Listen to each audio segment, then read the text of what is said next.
Today is my medical day. So dyan, hinihintay ko ang aking translator kasi susunduin niya ako. Pupunta kami ng hospital, i-guide niya ako sa aking medical day. So after how many years, nakarating na kami dito sa hospital. Ayan, hinihintay ko muna ang aking translator. So while naghintay sa kanya, nag-video-video ko. At may nakita kong painting dyan sa likod ko. Ang ganda niya tingnan. Ayan. Ayan guys, tingnan nyo, ang ganda ng view dyan. Ayan na pala ang aking gwapong translator. Ayan siya. Ang binayaran ko pala sa medical ko is $2,180. Sa peso, 3,000 plus yan siya.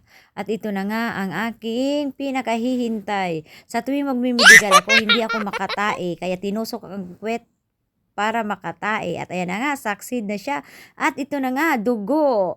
Nasa dugo na tayo. Ayan na. Ang bilis-bilis ni doktora kumuha ng dugo. At saka magaan yung kamay niya. Ayan. At ito na nga, tapos na tayo sa dugo. Ayan na. Pauwi na kami ng aking translator. Pababa na kami sa parking lot. So ayan, hinihintay ko siya. Ayan, pababa na kami. Ayan, nakasakay na. At dumaan pala ako muna dito guys sa 7-Eleven. Withdraw ko na pala ang last money never lost. Ayan na, nakuha ko na ang money. Follow my page for more updates.